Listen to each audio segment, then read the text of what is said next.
इंदौर से चलकर रतलाम की तरफ जा रही एक रेलगाड़ी के एक डिब्बे के अंदर हालांकि भीड़ भाड़ तो कम थी, लेकिन एक लड़की इसमें ऐसी बैठी हुई थी जो रो रही थी, अपने आंसुओं को लगातार पूंछ रही थी।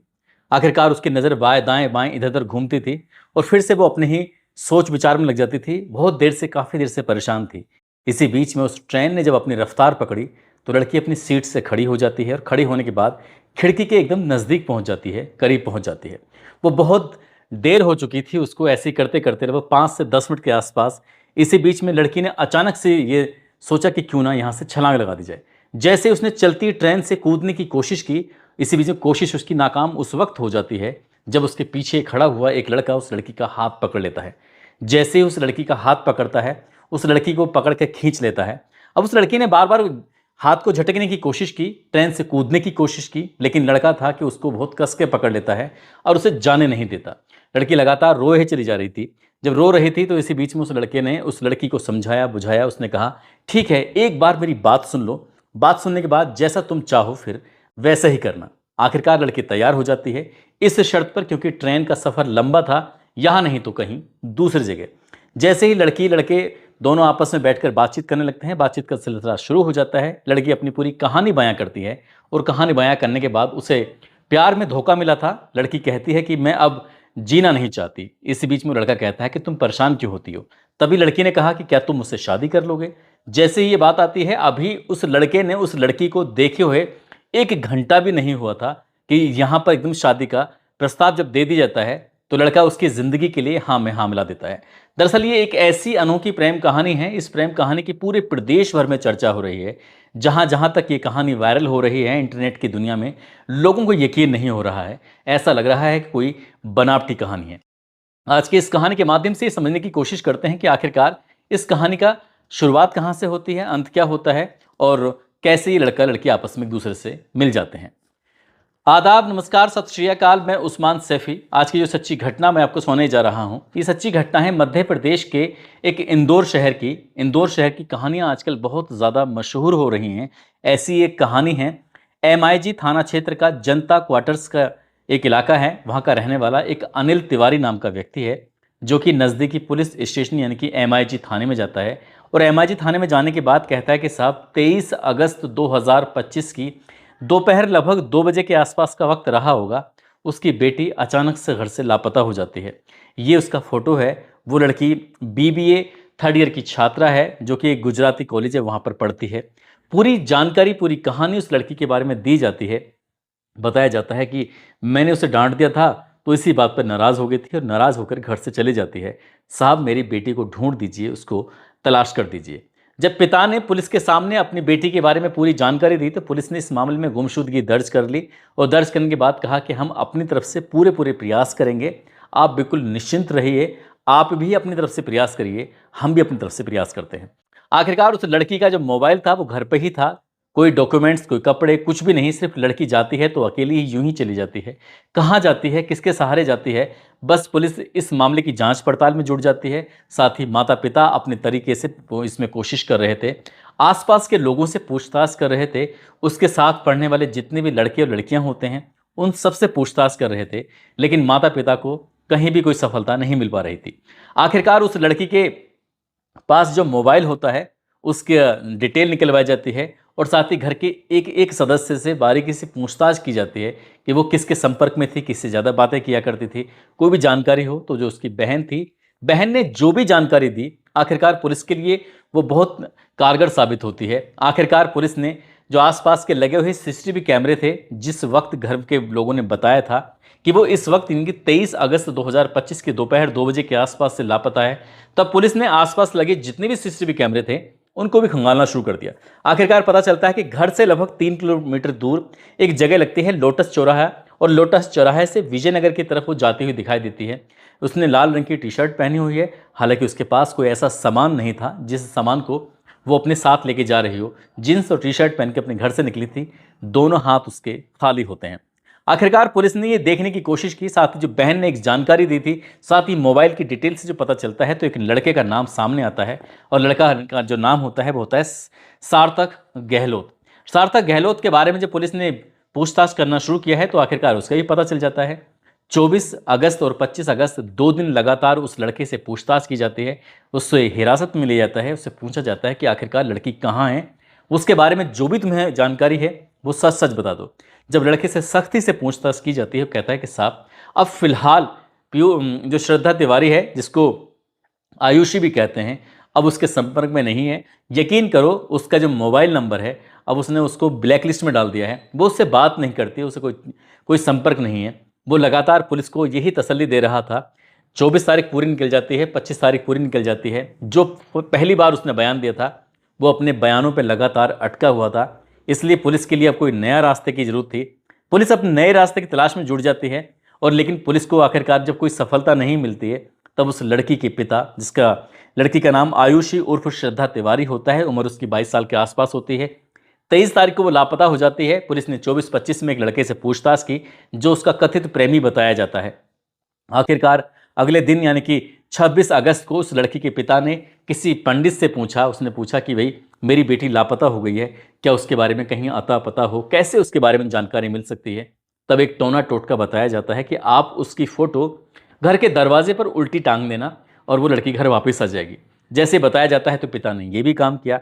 साथ ही पिता ने सोशल मीडिया के माध्यम से ये ऐलान कर दिया कि उसकी बेटी के बारे में जो भी कोई पता देगा, वो उसको 51,000 रुपये का इनाम नगद देंगे। जैसे ये बात सोशल मीडिया पर वायरल होती है, तो कुछ लोग सक्रिय भी हो जाते हैं। पुलिस इस मामले में पहले से ही काम कर रही थी, लेकिन 28 अगस्त 2025 की शाम को इसी लड़की यानी कि श्रद्धा का अपने पिता अनिल तिवारी के पास फ़ोन पहुंचता है। वो कहती है कि पापा, मैंने कुछ नहीं खाया है, मैं बहुत ज़्यादा भूखी हूँ, क्या आप मुझे 500 रुपये दे सकते हो? पिता पूछते हैं कि बेटा तू बिल्कुल परेशान मत हो, जहाँ भी है वहाँ से तू वापस आ जा। पैसे क्या, जितना भी हमारे पास पैसा है हम सब कुछ तो उस पर लुटा देंगे, लेकिन तू घर वापस आ जा। अब जब घर वापस आने वाली बात आती है, वो भूखी थी तो उसको 500 रुपये की व्यवस्था की जाती है। ऑनलाइन 500 रुपये ट्रांसफ़र किए जाते हैं। तब उस बेटी ने खाना वगैरह को जो भी खा सकती थी खाया। उसके बाद ये पता चलता है कि वो लड़की मंदसौर में थी, मंदसौर के गांव में थी। वहाँ से निकल के फिर वो आती है। अगले ही दिन यानी कि 29 अगस्त 2025 की सुबह आयुषी एक लड़के के साथ, जिसका नाम करणदीप योगी होता है, उसके साथ सीधे पहुँच जाती है इंदौर के जो एक थाना होता है MIG, उस थाने में जब पहुंच जाती है तो पिता भी उस थाने में होते हैं, बेटी भी होती है, साथ में एक लड़का होता है। उस लड़के की उम्र लगभग 24 साल के आसपास रही होगी। पेशे से वो कोई ज़्यादा बड़ा अच्छा काम नहीं करता है, लेकिन बताया जाता है कि इलेक्ट्रीशियन है, एक तरह का मजदूर है। लेकिन ये लड़की काफ़ी पढ़ी लिखी भी है, उसके परिवार के लोग भी अच्छे हैं, अच्छे पैसे वाले भी हैं। लेकिन ये दोनों का आपस में मेल मिलाप कैसे होता है, तब वो एक कहानी बताती है, और जो कहानी बताती है वही कहानी सोशल मीडिया पर वायरल हो जाती है। दरअसल लड़की कहती है कि वो अपने पिता से नाराज़ हो गई थी, किसी बात को लेकर उसके पिता ने उसको डांट दिया था, इसलिए अपने प्रेमी से कहा कि मैं तुमसे शादी करना चाहती हूँ, चलो यहाँ से वहीं कहीं दूर भाग चलते हैं। तब उसने जो सार्थक गहलोत होता है उससे बातचीत करती है, और बातचीत करने के बाद इन दोनों में तय हो जाता है कि हम इंदौर के रेलवे स्टेशन पर मुलाकात करेंगे, और वहीं से कोई भी दिशा जो मिलेगी उसी दिशा की तरफ निकल जाएंगे, शादी करेंगे और अपनी ज़िंदगी जिएंगे। ऐसे ही करने के बाद जो श्रद्धा तिवारी होती है सीधा इंदौर के रेलवे स्टेशन पहुंच जाती है, और वो अपने प्रेमी का इंतजार कर रही थी। उसने समझा कि उसका जो प्रेमी है इस ट्रेन में है जो रतलाम की तरफ जा रही थी, पहले से, क्योंकि वो तय हो चुका था। जो उसका मोबाइल था वो अपने घर पर छोड़ चुकी थी, कम्युनिकेशन का कोई साधन नहीं था। वो बातचीत कैसे करेगी कैसे नहीं, क्योंकि मोबाइल को इसलिए साथ लेके नहीं जाना चाहते थे क्योंकि बहुत जल्दी ही पुलिस उन्हें आराम से पकड़ सकती है। अब वो लड़की इस ट्रेन में तो बैठ जाती है, लेकिन उसका प्रेमी नहीं आता। ट्रेन चलने लगती है, वो काफ़ी देर तक इंतजार कर रही थी। जब प्रेमी नहीं आता है तो वो ट्रेन में बैठी हुई परेशान थी, रो रही थी, बिलख रही थी।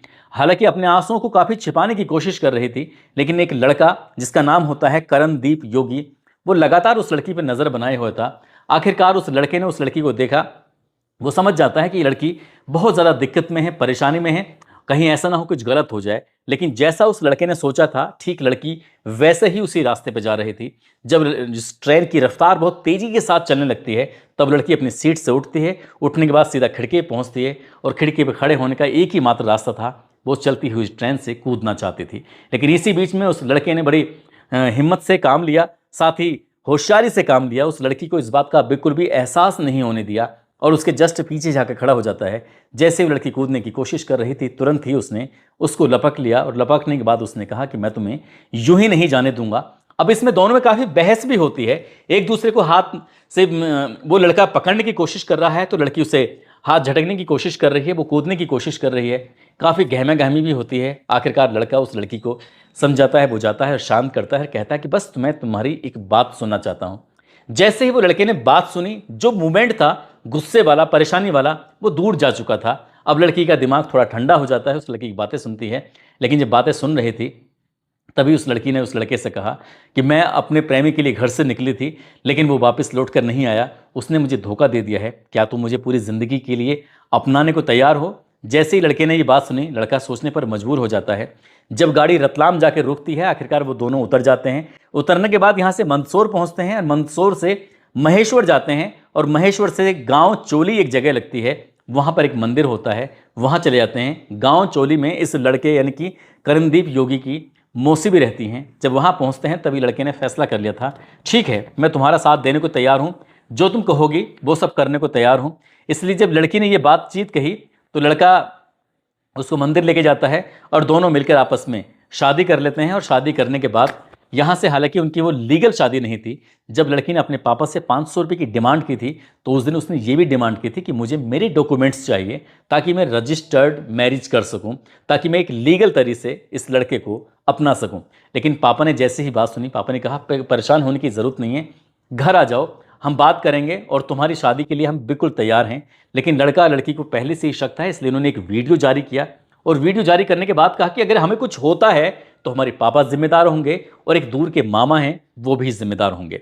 आखिरकार बात पुलिस तक पहुंचती है। पुलिस इस मामले में बात करती है। लड़का और लड़की दोनों वालिग होते हैं। वालिग होने के बाद उन दोनों से पूछा जाता है, लड़की के बयान लिए जाते हैं। लेकिन इसी बीच में पिता गुहार लगाता है अपनी बेटी से, रिक्वेस्ट करता है, सीने से लगाता है, पुचकारता है। उसकी माँ भी आती है, वो भी अपनी बेटी को सीने से लगाती है, पुचकारती है, दुलारती है, कहती है कि बेटा जो तुम कहोगी, जैसा तुम करोगी वैसा ही होगा, लेकिन 10 दिन के लिए सिर्फ हमारे साथ चलना है। 10 दिन वाली बात आती है तो एक बार को लड़की तैयार भी हो जाती है। जब लड़के से पूछा जाता है तो लड़का साफ कह देता है कि मुझे तुम्हारे माता और पिता पर बिल्कुल भी भरोसा नहीं है। 10 दिन में हो सकता है वो तुम्हें नुकसान पहुंचा दे, 10 दिन में हो सकता है वो मुझे नुकसान पहुंचा दे, इसलिए हम वहां नहीं जाना चाहते। जब ऐसी बात आती है तो लड़का और लड़की दोनों ही, पुलिस वाले क्योंकि वो बालिग होते हैं और बालिग 18 साल से ज़्यादा उम्र के कोई लड़का लड़की अपने अगर शादी करने का फैसला ले चुके हैं तो उसमें कानून इजाज़त देता है और पुलिस और परिवार वाले कुछ कर नहीं सकते। आखिरकार वो लड़का उस लड़की को लेकर पालिया गांव पहुंच जाता है, जो उसका पैतृक गांव होता है। परिवार वालों ने उस लड़की का स्वागत किया और स्वागत करने के बाद कहा कि हम इस लड़की को जैसे पढ़ रही थी वैसे ही पढ़ाएंगे, अपनी बेटी की तरह इसका ख्याल रखेंगे, सब कुछ करेंगे। शुरुआत में पापा ने 10 दिन की मोहलत मांगी थी, लेकिन मोहलत मिलती नहीं है। आखिरकार उस लड़की के पिता ने फिर मीडिया में आकर एक बयान दिया और उसने कहा कि मेरी बेटी की मानसिक स्थिति ठीक नहीं है, उसके साथ कुछ ना कुछ ऐसा हुआ है जिससे उसके दिमाग को पूरी तरह से फेर लिया गया है। और इस लड़के ने जो कहानी सुनाई है, मेरी बेटी ने जो कहानी सुनाई है, उस कहानी पर मुझे बिल्कुल भी यकीन नहीं होता, क्योंकि जिस लड़के की वजह से, सार्थक की वजह से गए थे, वो लड़का भी ये कह देता है कि मेरा नंबर पहले से ही श्रद्धा ने ब्लैक लिस्ट में डाला हुआ है, इसलिए मुझे इस कहानी पर बिल्कुल भी यकीन नहीं है। वो बार बार पुलिस और प्रशासन से गुहार लगा रहा है, लेकिन पुलिस प्रशासन इसमें ज़्यादा कुछ कर नहीं सकता, क्योंकि वो कानून के हिसाब से चलेगा। अगर कानून के हिसाब से चलेगा तो ये दोनों बालिग हैं, और बालिग हैं तो फिर ये अपनी मर्जी से कहीं भी रह सकते हैं, शादी कर सकते हैं। अब आगे क्या होता है क्या नहीं, पिता बार बार रिक्वेस्ट कर रहा है, लेकिन पिता की इस रिक्वेस्ट पर ना शायद कोई ध्यान नहीं दिया जा रहा है। लेकिन 24 घंटे की इस प्रेम कहानी ने पूरे मध्य प्रदेश में एकदम हलचल मचा दी है, लोगों को सोचने पर मजबूर कर दिया है कि आखिरकार ये चल क्या रहा है। 24 घंटे में ही इन दोनों को प्यार भी हो जाता है, दोनों शादी भी कर लेते हैं और जिंदगी भर रहने का फैसला भी कर लेते हैं। दोस्तों, इस पूरे घटनाक्रम को सुनाने का उद्देश्य किसी को परेशान करना नहीं है, किसी का दिल दुखाना नहीं है, बल्कि आपको जागरूक करना है, आपको सचेत करना है। साथ ही एडवोकेट सोनू गुप्ता हैं, आज इनका जन्मदिन है, इनको जन्मदिन की ढेरों सारी शुभकामनाएं, बहुत बहुत मुबारकबाद। और कुछ लोगों ने नाम लेने की अपील की है, जिसमें माहिरा परवीन है, हारून रशीद हैं, अभिमन्यु सिंह, तस्लीम खान, मोहम्मद गुफरान, श्रीकांत सूर्यवंशी, इफ्रा नाज, आदित्य गुप्ता, दिलशाद अहमद, मोहम्मद जिशान अंसारी, परवेज सैफ़ी, अंसार अहमद, मोहम्मद नौशाद खान, आफ्ताब हुसैन, मयंक राज, ऋषभ सिंह, गुरबिल रंधावा, इमरान हाशमी, इमरान अंसारी, हमीम खान, अर्जुन सिंह राजपूत, गुड्डू चौहान, विपिन कुमार। आप सब लोग अपना ख्याल रखें, सुरक्षित रहें। जय हिंद, जय भारत।